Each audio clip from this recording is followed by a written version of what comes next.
ડොක්ටර් මගේ AMH level එක 0.6යි. මට මගේ VOG ડોක්ටර් කිව්වනේ ડોක්ටර් ළමයි හදන්න බෑයි කියලා. මම මොකද කරන්නේ ડોක්ටර්? මගේ කාලේ ඉවරද? මට බබාලා හදන්න බැරිද? මෙන්න මේ විදිහට ගොඩාක් මැසේජස් අපේ ඉන්බොක්ස් එකට එනවා. ඉතින් මේ AMH ගැන ඇන්ටි මොලේරියන් හෝමෝන් එක ගැන කතා කරන්න ඕනි කියලා මම හිතුවා. මම කොළඹ විශ්වවිද්‍යාලීය උපාධිධාරී ආයුර්වේද වෛද්‍ය රේෂා ගුණතිලක. මේ වීඩියෝ එක ඉවර වෙනකන් දිගටම අපිත් එක්ක රැඳිලා ඉන්න කියලා ආරාධනා කරනවා. ඔයාලා දන්න දේවල් ගොඩක් මේ AMH ගැන ඇන්ටි මොලේරියන් හෝමෝන් එක ගැන ඔයාලා දන්න දේවල් ගොඩක් අපේ වීඩියෝ එක හරහා අපි අරගෙන එන්නම්. ඉතින් AMH නැත්නම් ඇන්ටි මොලේරියන් හෝමෝන් එක කියන්නේ මොකක්ද? මේක අඩු වෙනවා කියන්නේ මොකක්ද? එතකොට මේ AMH එක තියෙන්න ඕනද දරුවෙකු පිළිසිඳ ගන්න? මොකද්ද අපි මේ ගැන දැනගන්න හරියටම කරන්න ඕන දේ? ඉතින් මේ වීඩියෝ එක ඉවර වෙනකම් බලන්න කියලා ඔයාලට මම ආදරෙන් ආරාධනා කරනවා. මොකද ඔයාලා AMH ගැන නොදන්න ගොඩාක් දේවල් අපි අද වීඩියෝ එකකින් අරන් අවිලා තියෙන්නේ. AMH කියන්නේ මොකද්ද? Anti Mullerian hormone. මේක හදන්නේ කාන්තාවකගේ ඩිම්බ කෝෂවල තියෙන ස්මෝල් ෆොලිකල්ස් වලින්. ඒ කියන්නේ ඩිම්බ හදන්න අපි කියනවා ඩිම්බයක් හැදෙන්නේ ෆොලිකල් එකකින් කියලා. මේ ෆොලිකල්ස් වලින් තමයි මේ ඇන්ටි මොලේරියන් හෝමෝන් කියන එක හදන්නේ. එතකොට මේ හෝමෝන් එකෙන් අපි මනින්නේ ඩිම්බවල ක්වොලිටි එක නෙමෙයි ක්වොන්ටිටි එක. ඒ කියන්නේ ඩිම්බ ඇති වෙන ප්‍රමාණය. ඉස්සරහට ඔයාගේ ඩිම්බ කෝෂයේ කොයිතරම් ඩිම්බ ප්‍රමාණයක් තියනවද කියලා තීරණය කරන්න අපිට මේ ඇන්ටි මොලේරියන් හෝමෝන් එක මගින් පුළුවන්. ඒ කියන්නේ ඔයා ළඟ තියෙන දැනට ඉතිරි වෙලා තියෙන ඩිම්බවල ප්‍රමාණය තීරණය කරන්න මේ ඇන්ටි මොලේරියන් හෝමෝන් එකට පුළුවන්. මේ ඔයාලට පේන්නේ ඔයාලගේ වයසත් එක්ක normal AMH levels. ඒ කියන්නේ ඔයාලගේ වයසට අදාළව පවතින ඕනේ normal ඇන්ටි මොලේරියන් හෝමෝන් එකේ අගයන් තමයි මේ දැක්වෙන්නේ. සාමාන්‍යයෙන් AMH level එක 0.5 වගේ නම් අපි කියන්නේ ඔයාගේ egg reserve එක. ඒ කියන්නේ ඔයාගේ ඩිම්බවල ප්‍රමාණය අඩු වෙලා. නමුත් මේක menopause එකක් කියලා අපි කියන්නේ. ඒ කියන්නේ ආර්තවාභාවයක් කියලා අපි හඳුන්වන්නේ නැහැ. දැන් ඔයාලා ගොඩාක් ඕනකමින් දැනගන්න හදන දෙයක් තමයි මේක. AMH level එක අඩුයි නම් pregnant වෙන්න පුළුවන්ද? ඔව් පුළුවන්. සාමාන්‍යයෙන් AMH level එක අඩු වුණාට ඔයාගේ වයස අඩු වෙනවා.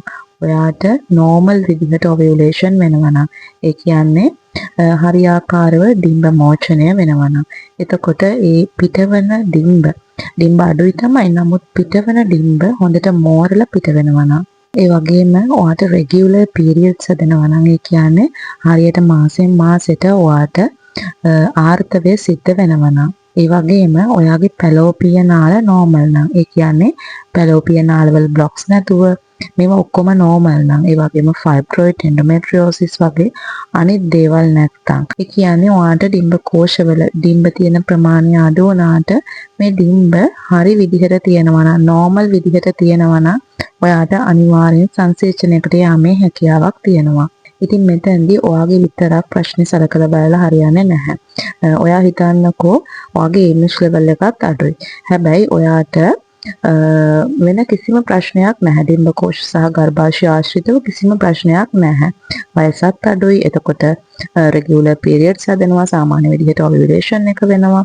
මේ හැම දෙයක්ම normal. ඒතර fibroids, endometriosis වගේ දේවල් මේ වගේ ප්‍රශ්න නැහැ. PCOS වගේ ප්‍රශ්න නැහැ.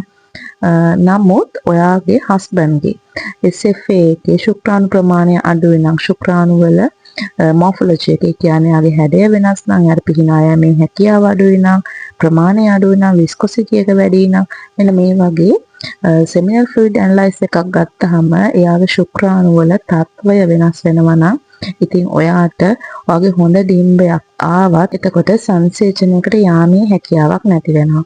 ඉතින් මේ වෙලාවේ අපිට තියෙන කාලය ගොඩක් අඩු නිසා අපි හැමතිස්සෙම කරන්න ඕනේ කාලයෙන් උපරිම ප්‍රයෝජන ගන්න ඕනේ. ඒ නිසා අපි ට්‍රීට්මන්ට් වලට යොමු වෙනවා නම් අනිවාර්යයෙන් හරි මැනේජ්මන්ට් එකක් ඔස්සේ තමයි මේ ට්‍රීට්මන්ට් වලට යොමු වෙන්න ඕනේ. මොකද අපිට ලෙඩ හොඳ කරගෙන මේකට try කරනවා, තව කාලේ තියෙනවා, තව වයස තියෙනවා. මේ දේවල් කර ඉන්න අපිට ටයිම් එකක් නැහැ. මොකද අපේ රිසර්ව් එක අපේ ඩිම්බ ප්‍රමාණය එන්න අඩු වෙනවා. ඒ නිසා අපි කාලයෙන් උපරිම ප්‍රයෝජනය ගන්න ඕනේ. එතකොට අපි මුලින්ම ට්‍රීට්මන්ට් වලට යොමු වෙනවා නම් ඔයාගේ වගේම ඔයාගේ හස්බන්ඩ්ගේ දෙන්නගෙම ඉන්වෙස්ටිගේෂන් ඔක්කොම අරගෙන තමයි අපි හරියට ට්‍රීට්මන්ට්ස් වලට යොමු වෙන්න ඕනේ. එතකොට මෙතනදී බේසිකලිම AMH එක අඩුයි කියලා කියන්නේ ඔයාට තියෙන කාලය අඩුයි කියන එක. එතකොට ඇයි මේ AMH එක අඩු වෙන්නේ? ජෙනටිකලි සාමාන්‍යයෙන් AMH අඩු වෙන්න පුළුවන්. ඊට අමතරව වගේ ෆැමිලි එකේ අයගේ කලින් මෙනෝපෝස් වෙනවා නම් අන්න එතකොට එන්න AMH ලෙවල් එක අඩු වෙන්න පුළුවන්.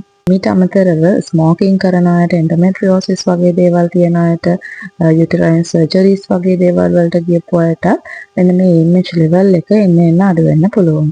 ඒ වගේම ඔටෝඉම්යුන් ෆැක්ටර්ස් තියෙන අයටත් මේ AMH ලෙවල් එක අඩු වෙන්න පුළුවන්. මේ කිසිම හේතුවක් නැතුව වුණත් ඔයාගේ AMH ලෙවල් එක අඩු වගේක තියෙන්න පුළුවන්. හිතන්නකෝ ආගේ AMH ලෙවල් එක අඩුයි කියලා. දැන් AMH ලෙවල් එක අඩු වුණ ගමන්ම හරි දැන් මට කාලය නෑ, මට බබෙක් හදන්න බෑ, මේ වගේ තීරණ වලට යන්න එපා. සාමාන්‍යයෙන් අපි AMH ලෙවල් එක අඩුයි නම් අපි චෙක් කරන්නේ ඔයාට දරුවෙක් පිළිසිඳ ගන්න ඕනේ අනෙත් සාධක ප්‍රශ්නයක් නැතුව තියනවාද කියලා. එතකොට අපි ඔයාට PCOS කන්ඩිෂන් එකක් නැද්ද කියලා බලනවා. ඔයාගේ FSH බලනවා. එතකොට ඔයාගේ ප්‍රොලැක්ටින් බලනවා. ඊස්ට්‍රජන් ප්‍රොජෙස්ටරෝන් හරියට තියෙනවද බලනවා. ඊට පස්සේ ඔයාගේ තයිරොක්සින් හෝමෝන් එක කොහොමද වැඩ කරන්නේ කියලා බලනවා.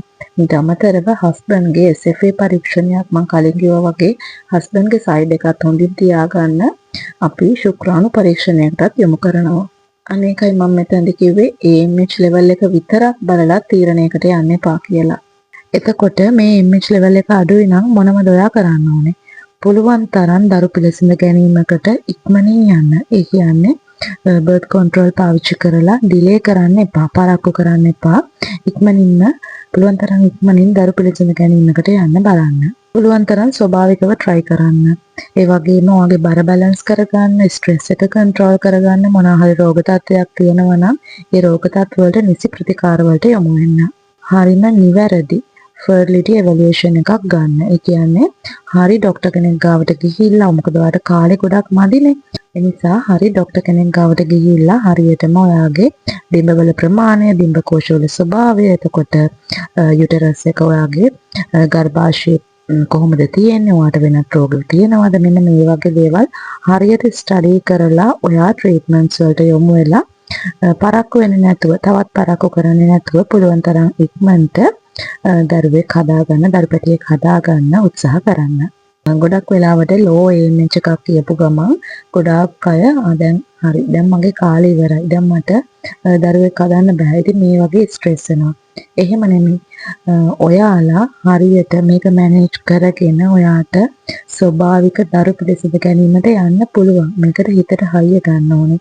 අනිත් එක තමයි සමහරුන්ට AMH එක අඩුයි කියපු ගමන් වියෝචි ડોක්ටර් කෙලින්ම රෙකමන්ඩ් කරන්නේ හරි දැන් ඔයාගේ කාලේ ඉවරයි, අපි යමු IVF එකට. එහෙම නෙමෙයි. ඔයාගේ ප්‍රශ්නයක් නැත්තම්, ඔයාගේ වයස අඩු වෙනවා, මම අර කලින් කිව්ව සාධක, ඔයාගේ වයස අඩු වෙනවා, ඔයුලේෂන් එක හරියට වෙනවනම් ඔයාට සාමාන්‍ය දරු පිළිසිඳ ගැනීමකට යන්න පුළුවන්. අපි පොඩ්ඩක් try කරලා බලමු. හරිද? එතකොට ඔයාට ඔයාගේ මනස තමයි හදා ගන්න ඕනේ. ස්ට්‍රෙස් එක අඩු කරගෙන, ඔයාගේ බර අඩු කරගෙන පුළුවන් තරම් මාස 6ක්වත් නැචරලි try කරන්න. ඊට පස්සේ IVF එකට යන්න. ස්කෑන් එකේදී අහන්න තව කොයිතරම් වගේ ප්‍රමාණයක් මගේ ඩිම්බ ඉතුරු වෙලා තියෙනවද? ඒ ડોක්ටර්ගෙන් අහන්න. ඉතින් මේ විදිහට ඔයා දුක් වෙන්න, ස්ට්‍රෙස් වෙන්න, මේ දේවල් ඕනට වඩා ඒ දේවල් හිතන්න ගියොත් එතකොට ඔයාගේ ස්ට්‍රෙස් එක නිසා අන්තිමට බැරි වෙනවා සාමාන්‍ය දරු පිළිසිඳ ගැනීමකට යන්න. ඒ නිසා AMH ලෙවල් එක අඩුයි කියන පමණින්ම ඔයාට දරුවෙකු පිළිසිඳ ගන්න බැහැයි කියලා කියන්නේ නැහැ. ඔයාගේ ඩිම්බවල තත්ත්වය හොඳයි නම් ඔයාට ස්වභාවික පිළිසිඳ ගැනීමකට යන්න පුළුවන්. මම මෙතනදී දෙයක් කියනවා, හොඳට මතක තියාගන්න. අපේ හිත මේ හැම දෙයකටම වඩා බලවත්. ඉතින් අපි හරියට මැනේජ් කරොත්, අපිට තියෙන ප්‍රශ්නය අපි තේරුම් අරගෙන හරියට මැනේජ්මන්ට් එක කරගත්තොත් අපිට ස්වභාවික දරු පිළිසිඳ ගැනීමකට යන්න පුළුවන්. බැරි වෙන්නේ නැහැ. බය වෙන්න එපා.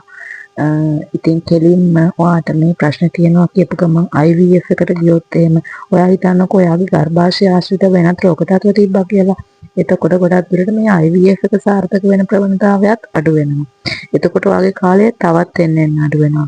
ඉතින් මෙතනදී තියෙන හොඳම දේ තමයි ඔයාට මේ ගර්භාෂය ආශ්‍රිතව ඩිම්බකෝෂ ආශ්‍රිතව ඔයාගේ ප්‍රජනක පද්ධතිය ආශ්‍රිතව ඒ වගේම ඔයාගේ හස්බන්ඩ්ගේ ශුක්‍රාණු ආශ්‍රිතව කිසිම ප්‍රශ්නයක් නැහැ කියලා දැනගෙන තමයි ඔයා IVF එකට ගියත් යන්න ඕනේ. ඉතින් මං හිතනවා මං ඔයාලට කියන්න හදන දේ ඔයාලට තේරෙන්නේ නැති කියලා.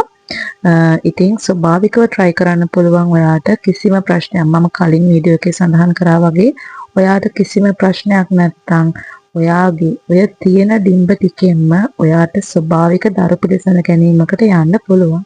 එතකොට මේක බලන ඔයාගේ image level එකත් අඩු කෙනෙක් නම් ඔයාගේ report එකත් එක්ක අපිට ඔයාගේ වයසත් දාගෙන යන්න. එතකොට ඔයාට හරි guide එකක් දෙන්න පුළුවන් විදිහට try කරන්න. ඉතින් තාම ඔයා අපේ channel එක subscribe කරේ නැත්නම් මේ වගේ වැදගත් වටින videos බලන්න අපේ channel එක subscribe කරන්න කියලා ආදරෙන් මතක් කරනවා. එතකන් ගෙහින් ඉන්න.